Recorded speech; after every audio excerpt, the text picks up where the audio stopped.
Hello everyone. In this video, we are going to see propositional laws available in propositional logic. We have quite a lot of laws available. So we are going to have it in two different parts. So first part of the laws you are going to see in this video. So first law, properties of 0. So you can see the two laws are there. 0 plus p equal to p. Same like that, 0 dot p equal to 0. Now you should prove this.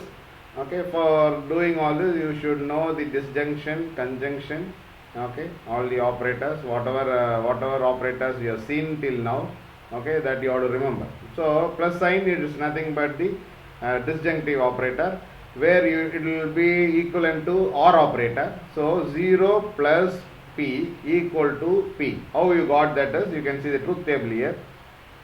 0 plus 1. So instead of p, I am going to substitute 1 here. So if it is 0 plus 1, it is equal to 1, right? So you know that OR operator, if one condition is true and another condition is false, then the output is true, right? So you are going to get 1. Now second condition, instead of 1, I am going to use 0. So if it is 0, 0 plus 0 is 0. Now you can see that p value and output value is same. So that's the reason you are writing the output as p. So whenever you get 0 plus p, which is equal to p. Second one is 0 dot p equal to 0. Okay, we will see how it is. You can see 0 dot 1. Okay, you are going to replace the value of p with 1. So what happens is 0 dot 1 equal to 0. 0 dot 0 is also equal to 0, because in AND operator, right, if both the condition are true, then only the condition will be true. Otherwise, all the other three conditions, so 0 dot 0, 1 dot 0, 0 dot 1, all the other three conditions, the output is 0 itself. So that's the reason you got 0. So you cannot put p here, because both the results are 0. So you are going to write it as 0 dot p equal to 0. So this is what properties of 0 is. Second one is, second law is properties of 1. Say similar to the properties of 0, you can easily know that 1 plus p equal to 1. 1 dot p equal to p. So you are going to see that 1 plus 1. So you are going to replace p with 1. So 1 plus 1 is 1. And 1 plus 0 is also 1, because it's OR operator. So both the results is 1. So that's why you are getting 1 here. And the second one, dot operator. 1 dot 1 is 1. 1 dot 0 is 0. Okay. Now you can see that is a value which you have for p. So you are going to write p here. So 1 dot p equal to p. So you have to remember all these laws when you want to solve some problems given in the board examination. You should remember all these laws, so that it will be easy for you to solve it. Okay. Now the third law is called as absorption law. You can see the absorption. Two laws are there. P plus PQ equal to P. Okay. And second law is P dot P plus Q equal to P. So two laws are there. So you need to solve this, right? So you are going to solve it using the truth table. So you are going to write P and Q values. If you have two variables, you will have 4 combinations. So it is like 2 to the power n. Okay, so 2 to the power 2 is 4. So you will have 4 combinations. So how to remember to write this is, you just fill up 2 zeros, 2 ones, and then you write 0 1 0 1. So when you do that, you will get all the combinations. Okay. So it is same like your binary values, 0 0 0 1. That is, this is the binary equivalent for the decimal value 2, that is 1 0 10, and 1 1 is 11, that is decimal equivalent is 3. So 0 1 2 3. So you can either remember using the decimal values, or you can just fill up the values like this. So you have to fill up the first half with zeros, or the first column, and remaining with the ones. Same like that, you write 0 1 0 1. So once you do that, you will know that all the combinations are available. Now we come to the law. So P plus PQ. So you, before that, you have to find out PQ. So PQ is nothing but P dot Q. So how to get P dot Q is, you have to just use AND operator. So once you use AND operation, what happens? 0 dot 0. Okay, you can see this P and Q. 0 dot 0 is 0. 0 dot 1 is 0. 1 dot 0 is 0. 1 dot 1 is 1. So this is the AND operation, right? So when you use AND, P and Q, you will get this.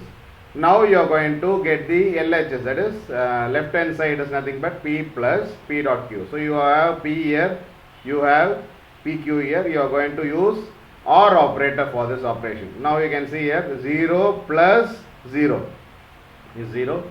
Again 0 plus 0 is 0 again. 1 plus 0 is 1, and 1 plus 1 is 1. So you have to just see this column, first column and the third column. Okay, so you will get the result column like this 0 0 1 1, which is equal to the same P value, right? So since you are getting the same values of P, you are going to write equal to P. This is the proof what you are going to get for absorption law. Second law is similar.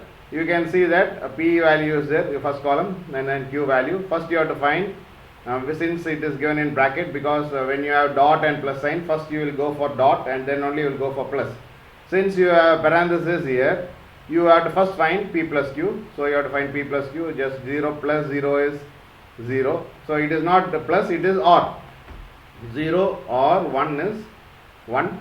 1 plus 0 is 1. And then 1 plus 1 is 1. Okay, so you have got this P plus Q. Now you are going to find P dot P plus Q. So first column and third column you are going to use AND operator. So 0 and 0 is 0. 0 and 1 is 0. 1 and 1 is 1. 1 and 1 is 1. So you can see left hand side is equal to P. Right, that is the first column. So you can see law is itself, it will be P plus Q. P plus PQ equal to P. Same way P dot P plus Q equal to P. So you have got the result. That's the proof given in truth table. So this is what you call as absorption law.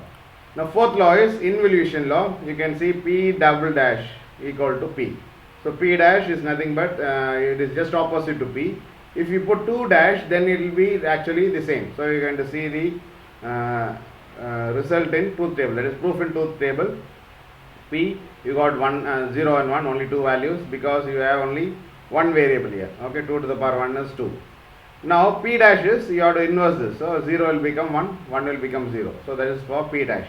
Now P double dash, you have to inverse P dash. So it will become 1 will become 0 and 0 will become 1. So now you can see that is same to P. Okay, that's why you got involution. That is P double dash equal to P. That you call it as involution law. Now the fifth law is idempotency law. P plus P equal to P. P dot P equal to P. So you are going to see how you got it. You are going to just replace the P value with 1 and 0. So 1 plus 1 is 1. 0 plus 0 is 0. So that means that's the same as P value. So you are writing P plus P equal to P. And P dot P equal to P, you are going to solve it. So 1 dot 1 is 1 and 0 dot 0 is 0. So it is also the value which is of P value. So P dot P equal to P. So it is same. Right. So this is what you called as idempotency law. Sixth law is complementarity law. So if you have a complement, that is P plus P dash equal to 1, P dot P dash equal to 0. So you are going to solve this using truth table. You can see P value has been replaced with 0 and P dash becomes 1. So if P value is 0, P dash will be 1. So 0 plus 1 is 1, and then 1 will be the P value. So once P value is 1, P dash value becomes 0. So 1 plus 0 is also 1. So both are 1. So you are going to get 1 here. Right? Complementarity law for the first law is P plus P dash equal to 1. Now second law, P dot P dash equal to 0. You are going to check it. So first P value is 0. So the inverse, that is the inverted value will be 1. So 0 dot 1 equal to 0, because it's an AND operator, you will get 0. And 1 and 0 is also 0. So both are 0. So that's the reason you are getting P dot P dash equal to 0. So the next one is commutative law. You can see P plus Q equal to Q plus P. Okay, it is straightforward. It is a normal max, right? Either you write A plus B equal to B plus A, it is same. Same like that. P dot Q equal to Q dot P. So we no need of seeing the truth table, because it is general law. Okay. Hope you understood these laws, the first part of these laws. Okay. While you practice these in the exercise, you will come to know about it. You have to remember these laws. Okay, so that you can easily solve it. But you need to know the names of the laws. So that's very important. So once any laws are, they'll ask you to write the laws by giving the name. You should remember which law and what is the law. Okay. So hope we'll meet you in the next video. Till then, thank you.